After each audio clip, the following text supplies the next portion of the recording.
لە هەرجاکێ بن دەم باش نهادەمێ پێشکەشکردنا بوڵتەنە دەمژمێر 6 و دەست پێکێ دەژی گرنگترین سەرنوچە.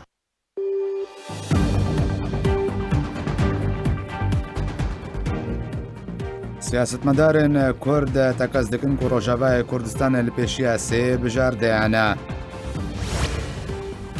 Komîteya Vegerandina Mafan û rawestandina stemkariyan li Efrînê serdana navçeya şiyê kir.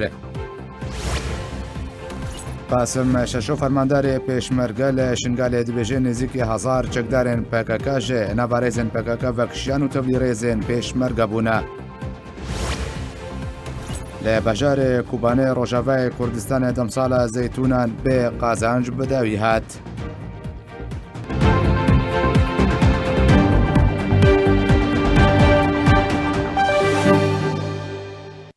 دووبارە سلااو. سەرۆکە حکوومەتە هەرێما کوردستانê دلگرانیە خوا لەسەر ڕەوشە کۆچبەرên کوردیان لە سنووری بیلاروسیا و پۆلەندای ئاسیمانە نیشاندا و گوتکو باشکردنە ڕەوشاوان بەرپرسیارەتیە هەڤبەشیە هەر کەسیە. مەسرور بارزانی سەرۆکە حکوومەتە هەرێما کوردستانە لەسەر ڕووپەلاخوا لە تۆڕەجڤەکیە تویتەر ڕاگەهاند و گەلێکی دلگرانە ji ber rewşa welatiyên هەرێما کوردستان و هەموو کەسێن لەسەر سنوورێکیتیا ئەوروپای ئاسیمانە و گوت و باشکردنا ڕەوشە کۆچبەران بەرپرسیارەتیەکە هەڤبەشە مە هەمویان. هەروەها سەرۆکە حکوومەتە هەرێما کوردستانی سەربەرگر و گۆجیک و خەلکێمە ژالیە قاچاقچی و بازرگانên مرۆڤان و چەند تۆڕێن دەرەکی بە هاتنە خاپاندن ئەز لەگەڵ هەڤبەشên مە دە پەیوەندیە دەمە ji بۆ گەرانتیە ئەولەهی و سەلامەتیە وڵاتیان.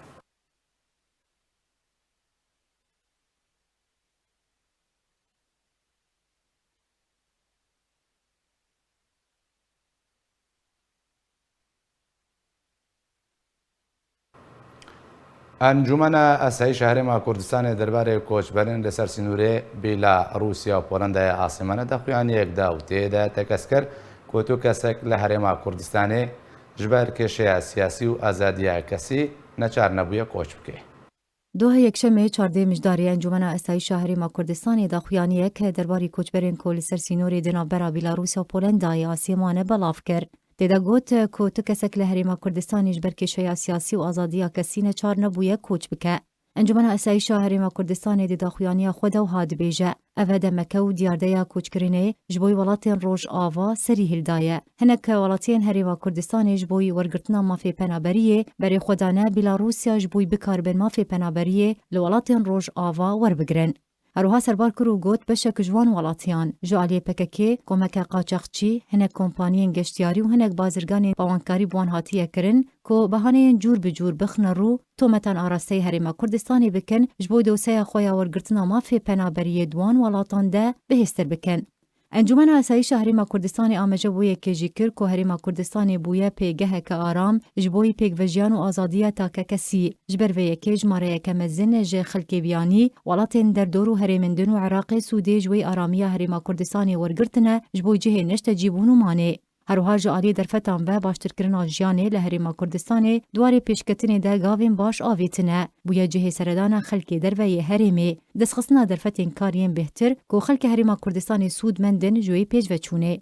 هەروها di berdewamiya daxuyaniyê de hatiye gotin ku ew welatiyên niha li ser sînorê Bîlarûsya Asêmane bereyekî zêde xerckirine biriyên yasayî berê xwedane wî welatî û geştkirine da ku ji wî welatî jî biçin welatekî din. Got tu kesek li Herêma Kurdistanê ji ber pirsgirêka siyasî azadiya kesî neçar nebûye koç bike. Wan welatiyan bi awayekî azadane geştkirine ji bo welatekî din û eger azadiya kesî neba di wê demê de tu kes nikarîbû bi şêweyekî yasayî biriya balafirxane û dergehên sînorî geştkiriba. Diyar kir encûmen piştgiriya mafê yasayî û distûriyê her welatiyekî mirovekî dike ji bo geşt û seferê. Di dawiya daxuyaniya xwe de Encumena Esayîşa Herêma Kurdistanê daxuya kirin ku ew behane û tometên ku arasteyê Herêma Kurdistanê hatine kirin ji bo destxistina mafê penaberiyê ji rastiyê dûrin. Ji rûyê mirovî ve Encumena Esayîşa Herêma Kurdistanê daxwaza guhdanek zêde wan koçberên ku li ser sînorê Bîlarûsya Polendaya Asêmane were kirin. Ew welatî nebne qurbaniya pirsgirêk û kêşeyên navdewletî û tu kes bazirganiyê bi vê mijarê neke.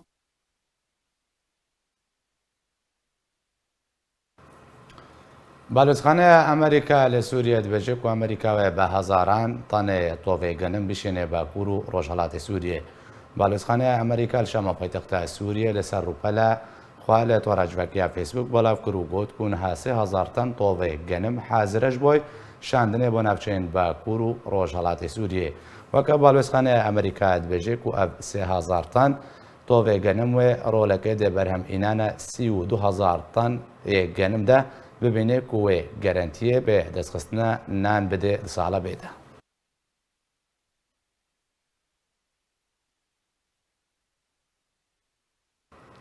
وەزیرە دەرێ ئەمریکا دەبێژە رووسیا و بیلاروسیا بەرپرسیارن دەبەر کریزە کۆچبەراندا لەسەر سنوورێن پۆلەندا و بیلاروسیا. نید برایس بەردەفکە وەزارەتە دەرێ ئەمریکا دەربارەی پەیوەندیە تەلەفۆنیە کوونەبەرە ئانتۆنی پلێنکن وەزیرە دەرێ ئەمریکا زبێغنیۆ ڕاو وەزیرە دەرێ بیلاروسیا گوت و پلێنکن بە ئەشکارە گوتیە و رووسیا و بیلاروسیا بەرپرسیارن دەبەر کریزە پەنابەراندا لەسەر سنووری بیلاروسیا و پۆلەندا. وەکە نید برایس دەبێژێت و حکوومەتە لۆکاشینکۆ گەفێ لەسەر ئەولەهەیە دەبەرێ دروست دەکێ و دەهەمان دەمێ دەخوا لەسەر کریارن رووسیا لێ سەر سنووری ئۆکرانیا بێدەنگ دەکێ.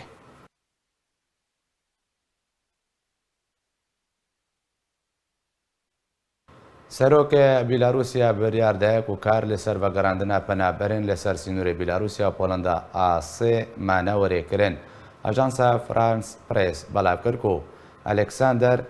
لۆکاشینکۆ سەرۆکێ وڵاتی بیلاروسیا بریاردایەک و ئەو کۆچبەرن لەسەر سنوورن وڵاتی بیلاروسیا و پۆلەندا ئاسێمانە بەگەڕنە وڵاتین خوا. وەکە ئەژانسا ناوبووری دایەزانین و ئەژانسا بلیتایە فەرمیە بیلاروسیا دایەزانین کۆ بفەرمانە سەرۆکە بیلاروسیا کار لەسەر بەگەڕاندنا پەنابەران بە وڵاتین وان تێکردن.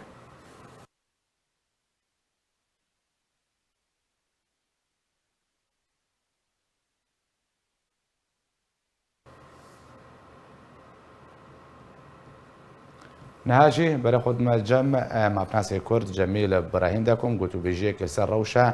پەنا بەرا بکەن و هەزێ مژارێژێ بریارە سەرۆکەی بیلاروسیا دەست پێ و مامۆستا جەمیل بەریاوێژی دەمێتە باش بێ دەما کوتبێژێ کاروەرێکردن لەسەر بەگەڕاندنە وان پەنابەران بۆ وڵاتین وان. ئەزێ بەحسا پەنابەرن ڕۆژئاوای کوردستانە ئێ سووریێ بگشتی بکەم.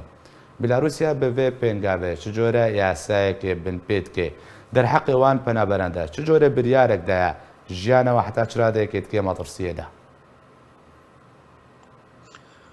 ڤراوەژی باش خۆش بن و هەموو کنارەوە و ئێڤارا بینەرێوەژی باش بن. بتەخمینە من بریارە سەرۆکێ بیلاروسیا بەرو پاش جوان دا وان بزاوێ گۆبەرێ کرد بۆ پەنابەرا بکرد وەک کارتێکی گڤاش ڕەوا. مامۆستا جەمیل ئەگەر تلجەهێکی ولۆ بسەکنێ و دەنگێتە گەلێکی چێوتێتە دەبێ خۆش تەلەفۆنی نێزیک بکەیت ئەنە دەنگێتە بزەلانی بکەیت کەرەمکە. بەێ ئەز دیسا بێژم ئەف گاوا کۆ سەرۆکێ بیلاروسیا ئاڤێتیە بریارە بەگەڕاندنە ڤان پەنابەرە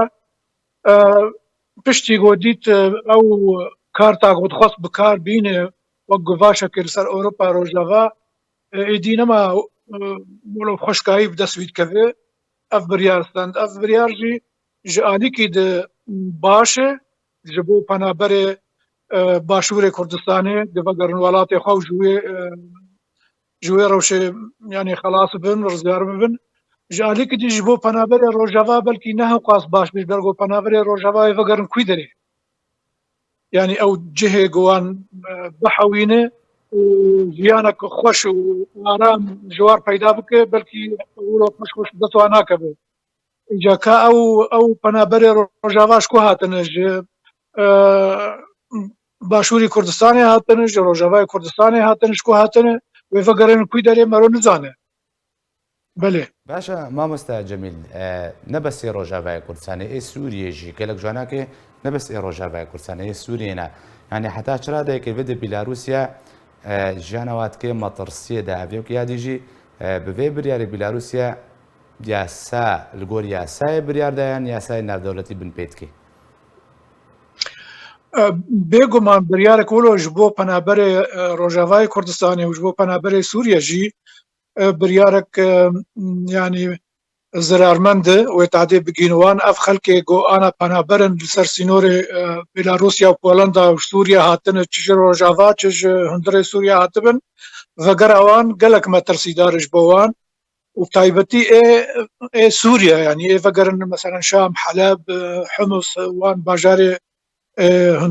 hundirê Sûriye ji wan bêtir me tirsîdar e. Bêguman ji bo penaberê Rojava jî ya Rojavayê Kurdistanê jî tirs heyî têde û wek min got kavê vegerin kûy derê yanî ji ku hatine heta wa vegerên kûy derê ew jî cêpirsê ye. باشە ئەمە مۆستا جمیل دەما و دەستپێکە گوتنا خۆدەتە گۆک و بیلاروسیا توخست دۆسەیە پەنابەران بژن استقلال بکێ وەکو فشارێکە لەسەریکتیا ئەوروپا بکاربینیانێ و لە هەمبەردا ئەمریکا بێژێک و بیلاروسیا و رووسیا بەرپرسند بەر ڕەوش کریزن پەنابەرێن ئاسیماییدا دەما و وڵاتێن لەسەر ئاستا بلند و دوو زلهێزن دنیایەنە یەک جا رووسیا یەک جا ئەمریکا لە هەمبەر تۆمەتان ئاراستەیت کێ پەنابەر وەرە استقلالکردن حتا چرادێکە شرۆڤە دەست پێ کێژێرە و ژ ڕووی سیاسی بە چ جۆرە تەعامل لەگەڵ پەنابەر تێکرد بێگومان ev biryara yanî ev helwesta Bêlarusya û Rûsya jî pişta wê digire yanî mafê mirova pêşev dike û bin pê dike mafê mirova wek insanê cihê wan nexweş penaberê giş Sûriye hatine ji Rojava Kurdistanê hatine dixwazin herincikî aram û jiyanek xweştir jiyanek aram û bêtade bi cihekî wilo bibînin ev ji alî mafê mirova de ev binpêkirin e ji alî siyasî de jî her kes zane ku Ewropa Rojavayê Ewropa gelek عقوبات لسر بيلاروسيا دانيبون جبرهم ناكوكيد نافاد هي ميل ملانيد نافاد هي بيلاروسيا جيبو قفان سزايان سرخو هلينه بنابرات كوكرتك قفاشي لي هلوستا اوروبا وامريكانا جي هلوستا يعني حشك بو تنرمي ندان قيانه كرن ادبجن بلكي بيلاروسيا بهيفي وجوي كرتي جلوما بریار دایگ وان وگرین ولاتی وان. باشە مامۆستا جەمیلین هەم بێن سەر ئاستا مافن پەنابەری و یاسایەن تایبەت وە ئەف پەنابەرن لەها لەسەر سنوورێ بیلاروسیا و پۆلەندا ئاسێمەنە پێویستە بچڕەنگی گەروان وەرێ تەعاملکردن گەلو وەرنە سزادان گەلو هاوارەوە بە بچن وا بچی ببنە وڵاتێکی ئۆروپی وڵاتەکە ئەمەدەکاریاخوا نیشان دێ ئەمەدەیاخۆک و پێوانوەەر بگریانی جۆرێ تەعاملش ڕۆی یاسایی بەگەرەوە پەنابەران پێویستە چوارێکردن بێژم li gor penaberat mîne ev penaber ji ku hatine penaberê Rojavayê Kurdistanê û ê Sûriye jî giştî hêjayî wê ne ku yanî Ewropa Rojava deriyê xwe ji war veke wan bihewîne edbêjim penaberek ji Başûrê Kurdistanê çûne pêwîstiya wan bi penaberiyê bi texmîna min gor ez yanî tê digihêm pêwîstiya wan bi penaberiyê tune belkî yani jiyanek xweştir ji axwe dixwazin ew jî kap destkeve bi dest nakeve wa dibîne li ser sînora yanî مامۆستا جەمیل پرسام و ڕەنگێکی دیشتە بکەم نەها پۆلەندا کوڕێل پێشاوا گرتێنە هەلێ دەرباس بن بیلاروسیا کواوژی ئاراستەی سنووروانتگی هەر پەنابەرێک دکهێوێترەوە ئاراستەی سنووری بیلاروسیاتکی وردە ئەف کارێ ڕێگریکردنا پۆلەندا یاساییە و کارێ بیلاروسیا یاساییە ji alî yasayê de yanî mafê her welatekî sînorê xwe biparêze lê yanî cuda gelek cudabûn navbêna kiryarê Bêlarusya û ê Polanda de heye Polanda sînorê xwe diparêze digire nahê li xelk bi awakîne yasayî bên derbasî welatê wê bin belkî ji mafê wê be eger em yanî va penaberê rewşa wan xerab li welatê wan bidin alîkî jê ji mafê wê sînorê xwe parêze lê gelo heta çira de ji mafê Bêlarusyayê ge xelkê penaber û ama bişîne ser sînorê Polanda ji bo givaşekê ser Polanda li ser Ewropa روجافا بكر جبو هن ململاني نافباند يعني قالك جداي هلويستا بولندا و بيلاروسيا قالك يشوف جداي بيلاروسيا هلويستا خرابه ليسكا نباش بكب بروحي خلكي تجارتك كشبوغ هنك برجوانديه خو بيك بين باشە مامۆستا جەمیل گەمەکردن یاری پێکردن دەماکو تەنها ji گۆڕەیە خەلکێش بۆی بەرژەوەندی خۆت کێ مەترسیەدا دەماک و بیلاروسیا وی کارێ هاتکرد چ جۆرە تاوانێک نابلێتێ کرد بێگومان لەگۆڕ یاسای ناودەوڵەتی تاوانەکەی خراپە و بەلکی بێ دادگەهکردنجی بیلاروسیا یانژی لە وەک گۆدۆ پێر لە ئەنجومەنە ئەولەکاری ئاناونەتەوی جبینە تایبەت ji bo vê meselê ji bo vê mijarê hatkirin karin Bêlarusya siza bidin yani sizayê sidik û giran jî bi ser wê bisepînin ev tiştekî xerab e di nav yanî peywendiyê dewleta de di nav yasayê navnetewî de tiştekî xerab e gerek bê sizadan Bêlarusya gelek spas ji bo mavnasê Kurd Cemîl İbrahîm kutum rabûyê gelek spas Balozxaneya Amerîka li Şama paytexta Sûriyê dibêje ku Amerîka pabend e bi gerantîkirina gihandina alîkariya mirovî bo sivîlan li Sûriyê. Balozxaneya Amerîka li ser rûpela xwe li toracivekiya Facebook belav kir ku Amerîka hîna pabend e bi gerantîkirina gihandina alîkariyên mirovî ji civaka navdewletî bo sivîlan li Sûriyê. Herwiha Balozxaneya Amerîkî dibêje ku Wezareta Gencîneya Amerîka berçavbûniyek divê derbarê de belav kir û got ku muqabil û aliyên dixwazin alîkariyan bigihîne Sûriyê azadin û em bihêvîne ev asankarî bikevne xizmeta gihandina alîkariyan de bo Sûriyan.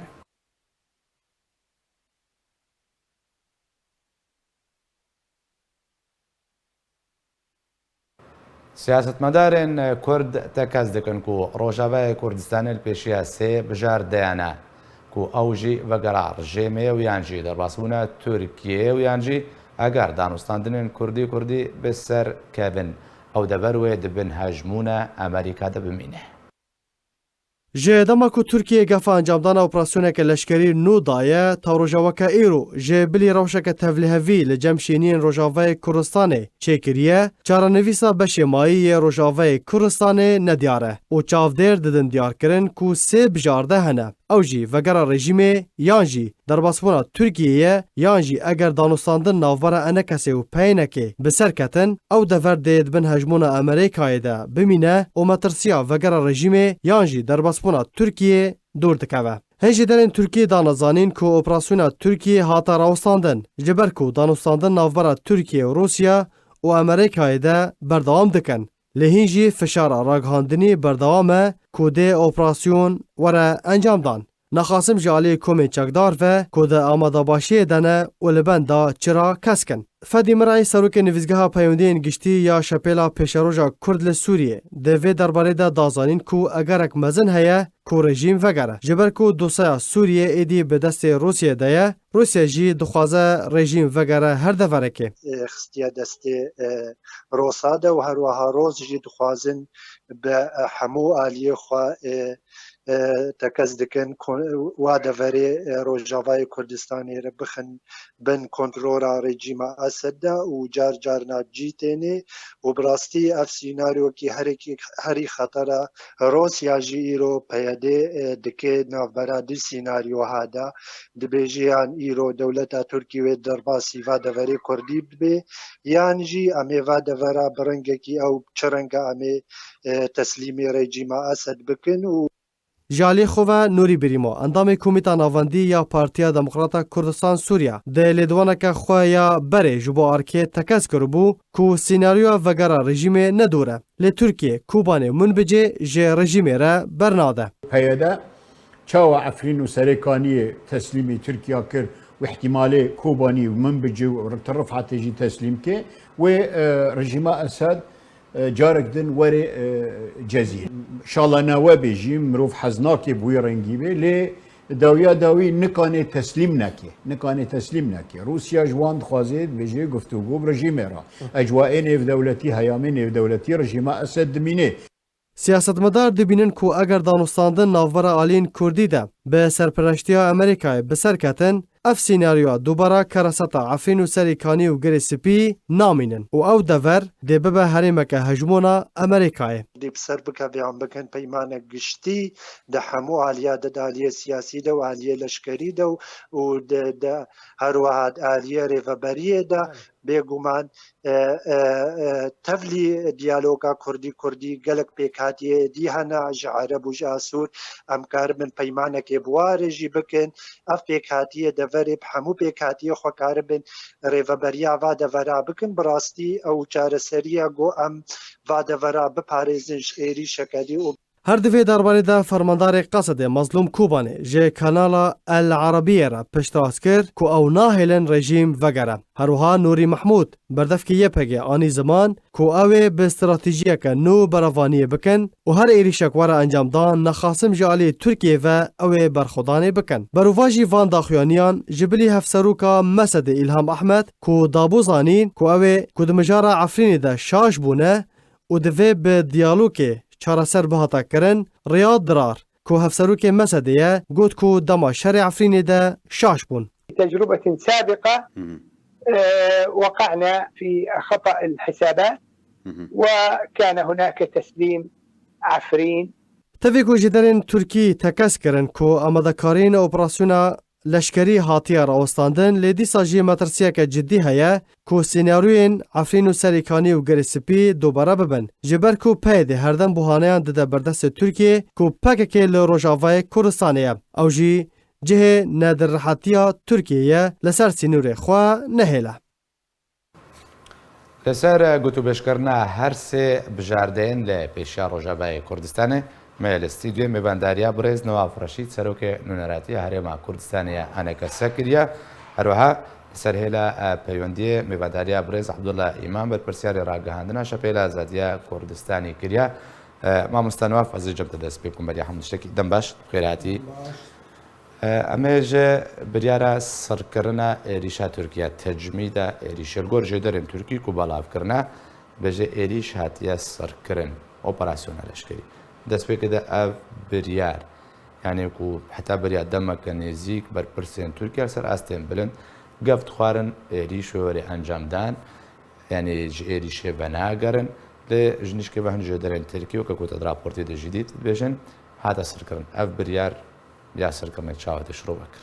من از شخص سپاس سلاورز جمود تاو همو کارمنده و تماشوان گلکس شخوا جبری دجی امد بيجن و هر وقت يجي و هر روز بروجي تكز دبي خداني برياري نخل كي سورينا نا ريجيما سوريا نا اوبوزيونا سوريا ونا كردن خداني برياري اف دولتي خدي باندورن لس نافشا سوريا ده هر دمكي وك امزانن امريكي هنا هالوسطى اخوا بزلالي تشتك نقوتنا وبحث نكرنا واشكران نكرنا هالوسطى اخوا درباري في دفراما ويشاوبي پیش روجاوی و چاوبی د سوریا نهدوی بچرنگی بی مایی سر لهفهاتنی اما از بیجم هگر راوستنا ترکیا بی راوستاندن اشخاوی تشتکی باش بی بس بری وینا اف دفرا هانی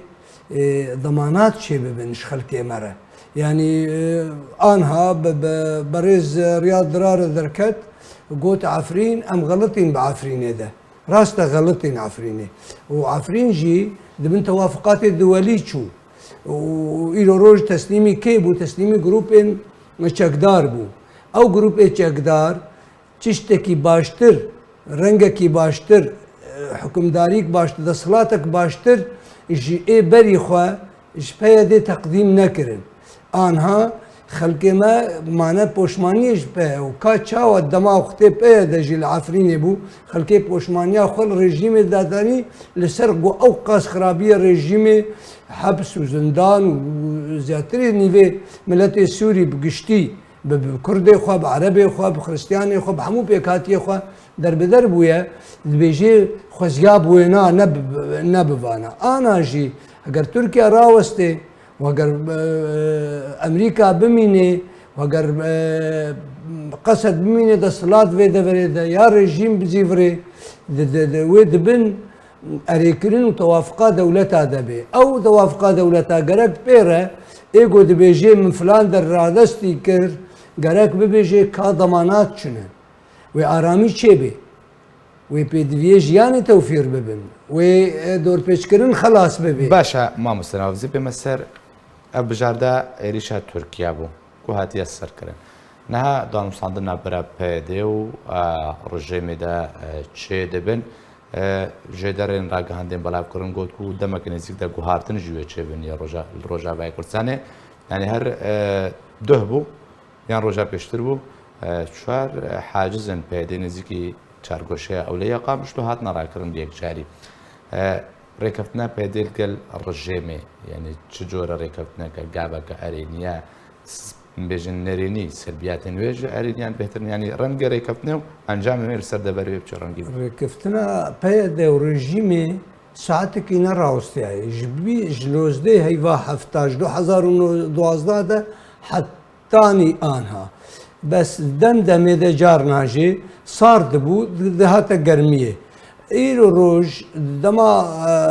داعش هات و کۆماناف دەولەتی هات و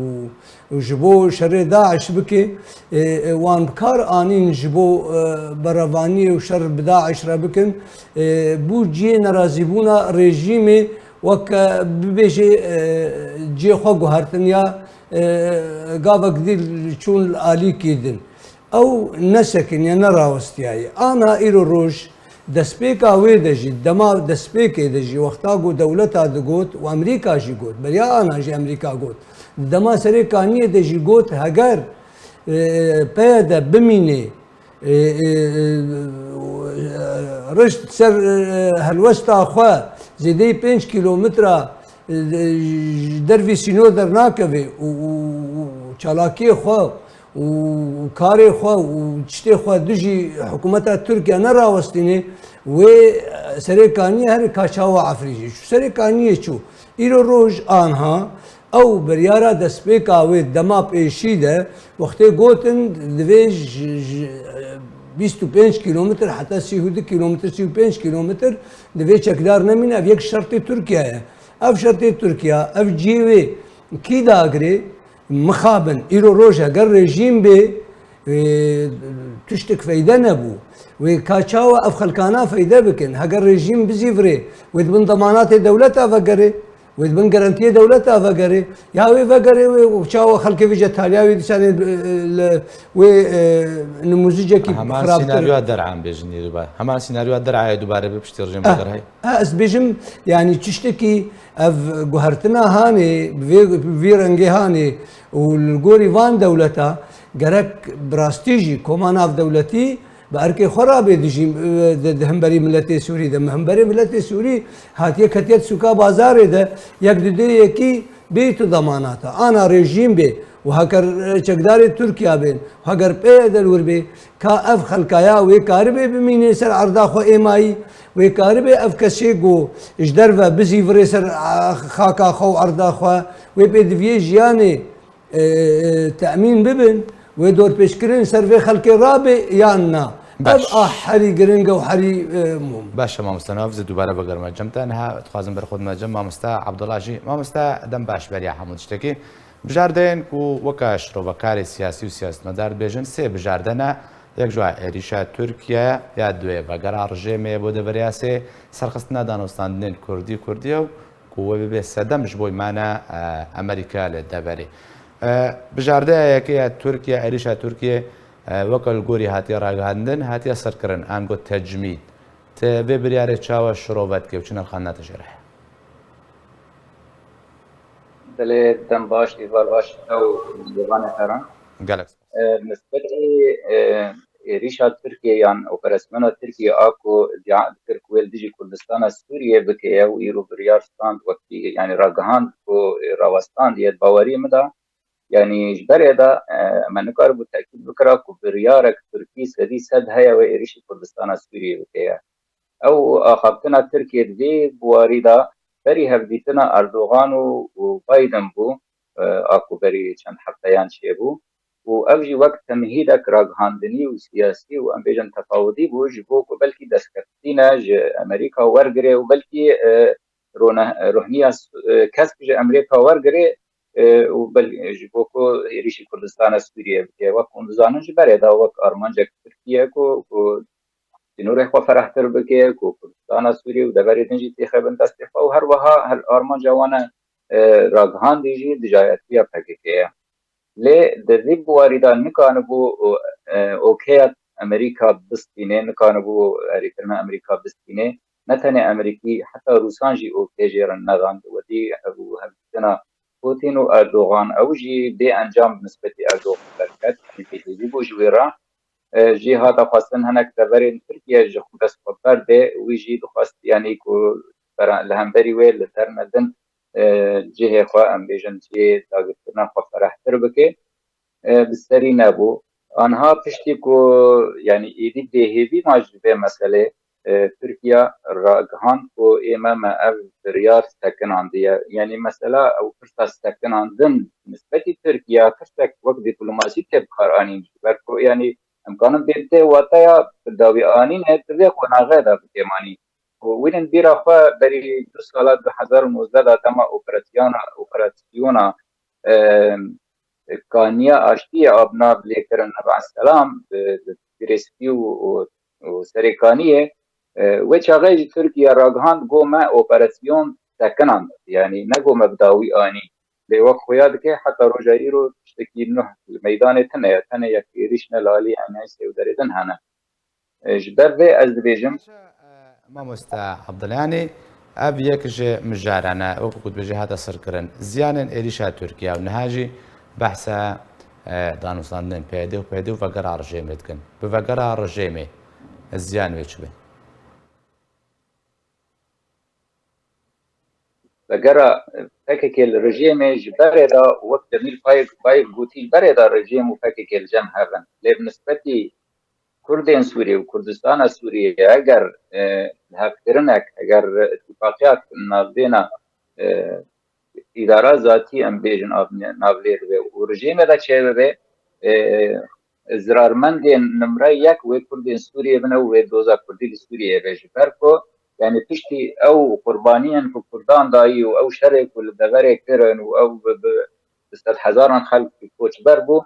wê bi a rejêmê be wê Kurdistana Sûriye vegerê bin destê rejêmê wek berê tiştekî wek maf wek destkeftî nade Kurdan yanî tiştekî Kurdan di wê meselê de çi neye tenê belkî yanî hesede yan rêveberiya xwesel bixwaze di van danûstandinan da berjewendiyên xwe wek hesede û wek îdare biparêze ne berjewendiya Kurdî Sûrî ji ber vê ez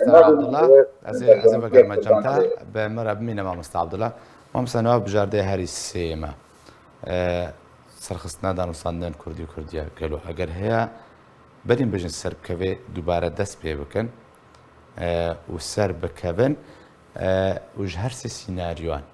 êrişa Tirkiye vegera rejêmê serxistina danûstandinan kîja ji wan bêhtir nêzîka ji bicîbûne. Ez carek dî hestim tekez bikim yanî ji xwe yekrêziya mala Kurdî pêwistiya wê û dirûra wê heye û heger bi rastî jî got ev biba belkî anha halê me ne ev hal ba mekarî ba şert û bercê xwe li ser heger Amerîka ba jî û heger Tirkiye jî ba heger çi ba me hebûna xwe û tunebûna xwe li ser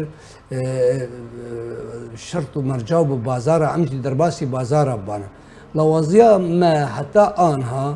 em nikarin ti bazara bikin dimînî weka ziyadtirî carekî Amerîkî jî dibêjin û rejîm jî dibêje ser got ew qas teslîm û stîlama got navbera rejîmê û bêyê de diçibû ew qas xizmet kiriye îro roj li hemberî tiştekî ye tiştek Sûde nedîtiye 11,000 şehîd çûne şerê Daeş de ti Sûde heta anha nedîtiye anha îro roj bûye mecbûr bûye yan wê operasyon bikarbên û êrişî deverê bibe ya wê vegerê xeleka ewilî wek bi erebî dibêje نقطة صفر آغو دسبيكا وي وغري وينا كاتش سودا بو شو فايدة بو دفي واردة لما آغو حري جرينغو حري براستيجي يعني ملت سوري كتيت بازار ده ام ملت سوري كتي بازار ده تشتكي باشتر آنها دفراغو رژیم جی دەسەڵاتە لێ و دەڤراگۆ ئۆپۆسیۆن جی دەسەڵاتە لێ و دەڤراگۆ پێیەدە جی دەسەڵاتە لێ خەڵک گەرانتی هەیە بمانە خەڵک دەردکەون زێدەی 13 ملیۆن خەڵکی سووری دەرکەتیە تو گەرانتی تونە ئیرۆ ڕۆژ پێیەدە هەرێ و ڕێژیم بێ و چ فەیدە بێ یان یەک ڕێزیژی چێ ببێ و دیسانێ بمینێت دەدێ ئەف یەک ڕێزیە هاچێ ببێ قەوەتەک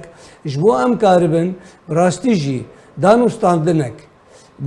wek Sûrî wek miletê Sûrî Kurdê Sûriya em karibin danûstandinê bi cîranê re bikin em karibin rêkeftinê bikin ji bo xelkê xwe biparêzin. Ji her sê bijardan ku sînaryoyên egerkirî kîja jawab bêhter egerkiriye mamosta? Min nabînim mesela a Kurdî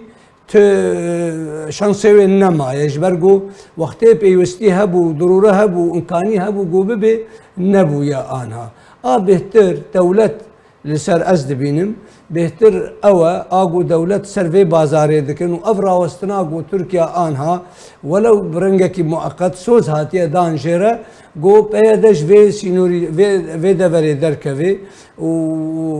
rejîm vegerê dibin serpereştiya Rûsya de vegerê di vê deverehanê de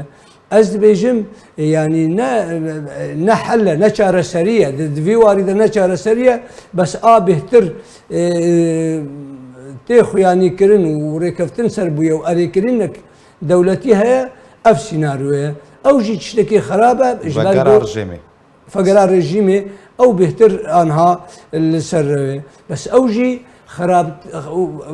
مەترسî ew e xirabtir bibe ji ber got tiştekî baştir li devera rejîmê jê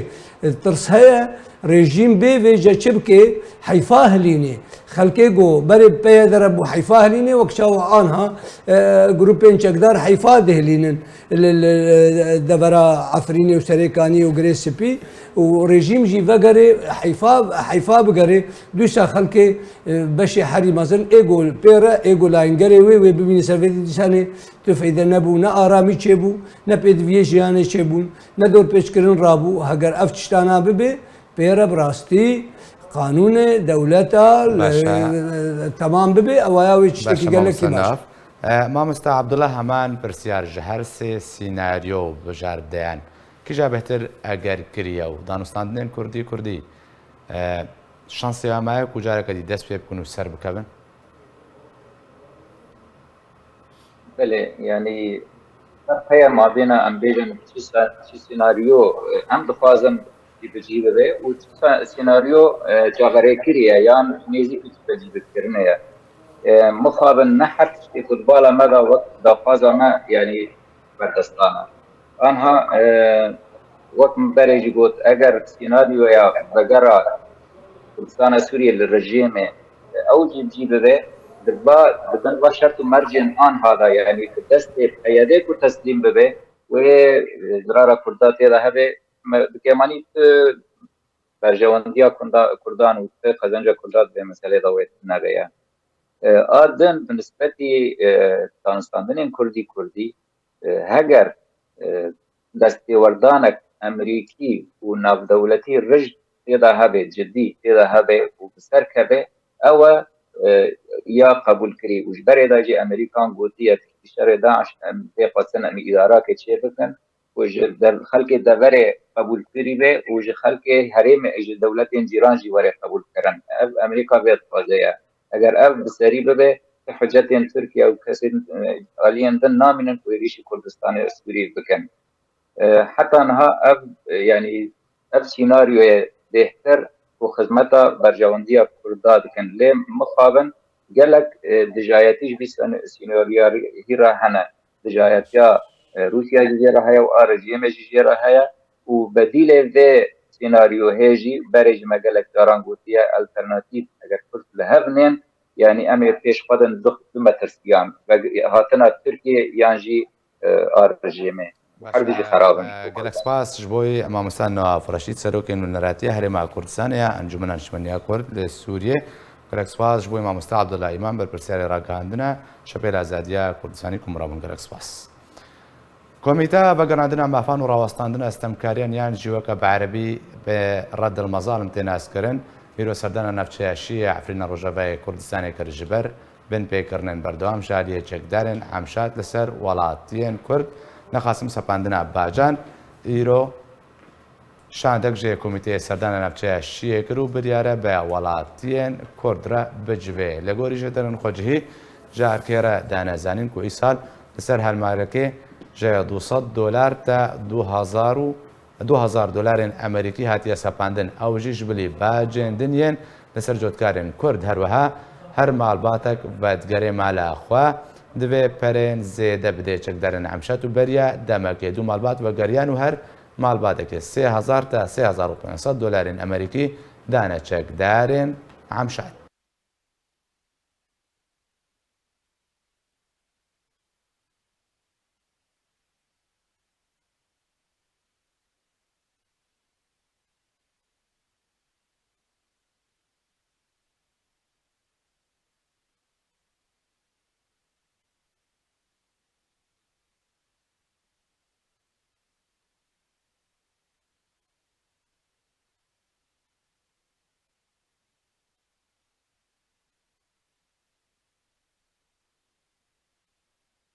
لەسەر مژارە سەردانە کۆمیتە ڕەدڵ مەزاڵم بۆ ناوچەیەشیە و ئافرینێ بگشتی مێر ستودیۆ مێبانداریان نویسکار محەممەد هەموو کریا مامۆستا محەممەد بخێراتە بەریا هەموو شتێکی بەریا کوز بەحسە سەردانێ بکەم سخوازم تە ئاماژیان گۆڕۆناهەیە بخسەروان بنپێکردنێن کول ئافرینێ دروست بن بتایبەتی دەم ساڵە زەیتوناندا دووەرزێ زەیتون و هەنار و فێکی کوچی بێکەرم کۆمەست. بخود ئەفرینی داێنێ وەک دەبێ بن پێکردنا مافێمێ ئەفرینیان نەهاتی سکناندن نەد لێ وەختا موسممادا زێدەتر دەبێ ینی بێتر زێدە دەبێ بێتر دێ ساڵدا زێدە ینی ئەساس بەری vê carekê gotin em ê heqayiq û meqayiq û lijana çê bikin û filan bikin hinkî kêm bikin lê di vê mosimê de zêdetir bû baweriya min û xelkê gelek zirat kir û yani malê wan birin û tiştê zêt û zêtûnê wan û nehiştin bi rehetiya xwedarê xwe birevkin û biçinin. Ev tişta مامۆستا berdewam yani. دێ زەیتونە دەتخوازم بە سەروێ بسێکنم جۆرێ بنپێکردنێک گوتکردن زەیتونی وا ژوادستاندن زەڤیوال وا داگرتکردن دەڕی بەرسرا فەرتکردن چاو بوو بنپێکردن bi çend şêweya hebûnanî şêweyekî diçûn darê wan da dişandin vêyî wan vê elmê wan bi şêweyekî tir diçûn darê wan bi rehîn didan xelkê bi damana didan ne êwanin diçûn ticarek danîn ser damana didanê perejê digirtin û ne zêtûnê wanin kêşet navbera ê tacir û ê xwediyê milk da çê dibû şêweyek tir heye li her malekê digot kê veqa steneke zêt bide yan li ser meeserekê û memelek zêtê diçûn mekbeziyanê digotin tu kê gerek îsal veqa steneke zêt bide ewan tehdîd dikirin tiştekî yani wekû dibe vê qanûn û vê nîzam û vê muessesat û her ciyekî biryarayekî cuda ye dizanî yani mixabin li vê derê em kanibin ئەمە بێنە سەر یا ڕەد مەزاڵم سەردانەوە ئیرۆ بۆشیە مامۆستا یانی دووەردە ڕەد مەزاڵم چاوە لە خەلکێت پرسیانی شێوەیە کارێوێت چت کێش بێ خەلکێ دەما بۆ کەس بچێ جەم گەرانتیاوێت دێک و پشترانەوێ سزادا نه حتا ئەوێ ڕەد مەزاڵێن چێ بوونە بەری vê roj sê roje çûbûn aliyê cûmê çûbûn keverzîtê gundê keverzîtê wa derna diçin ji xelkê dipirsin ka vê ewna vê fesaîlna zolmê li we dikin ya tiştik li we kirine ya tiştekî we birine kes nehêle bêjî yani çê nabe yani bêje sibê werin bigirin bibin tiştekî binin serê wan ti daman ji wan re tinene ana îro jî saet du nîv çûne kaxre gundê kaxre ala esas îro biçûna kaxre û şiyê saet du nîva giştin kaxre wê çok biçin şiyê jî rojek tehdîd kiribûn jî bû رد المظالم بچن تحقیقات ما تحقیقات دی بری و مختار کم کربین و تهدید کربین اگر تشتکی بیجن گرک خلکی جی هموی الان آگادار بکن که خلک تشتکی جوی لجنی را نبیجن يعني اف جروبين چەکدار مختار گروپی چەکدار بانوان کردبوون مختارجی bi dengî xelkê ra şandibû ew denga ketibû destê xelkê ji xelkê ra digû nabewîn tiştî bêjin yani çima zalimder bûnin çê nabewîn bêjin tê ji min ji ber vê meselê hetanî bêjin jî yani ew lijnê ew reddil mezalim kîne ew jî ji wan in hinek ji şirta eskerî ne hinek ji fesaîlan ne lijnak çêkirine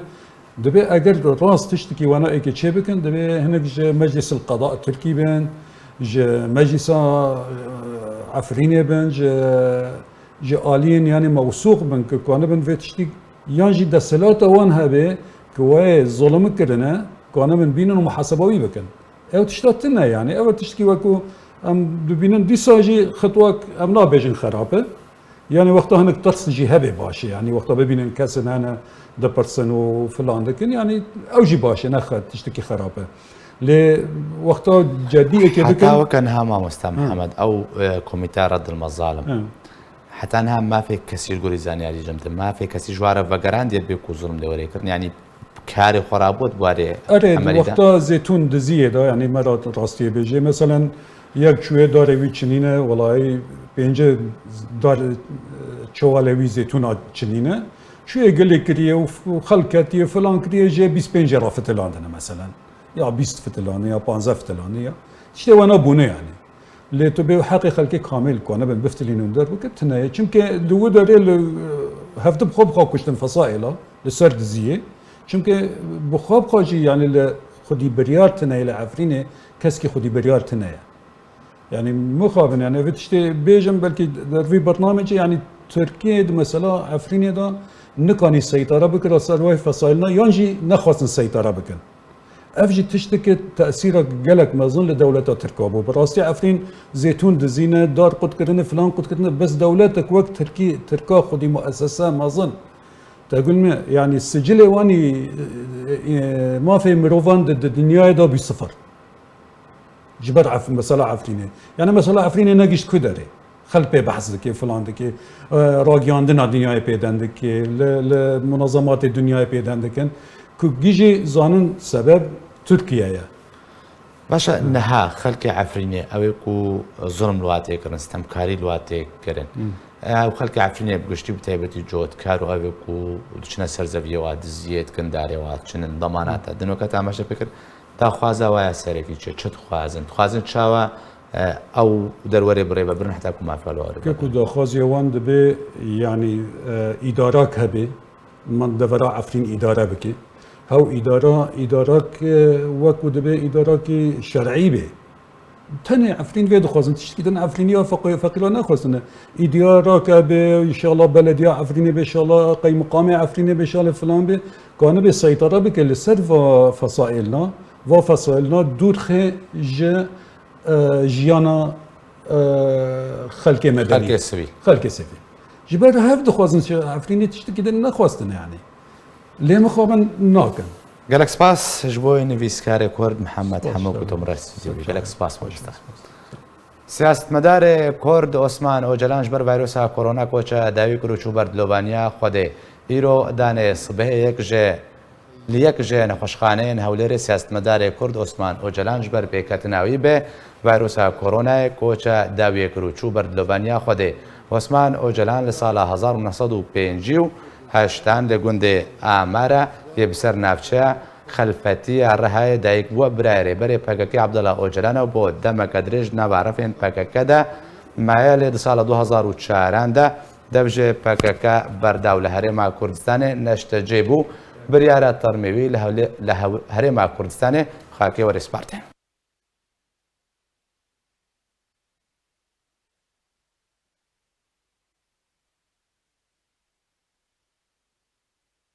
به وی آیم گهشتنا داویا بولتانه هر شاد و بختور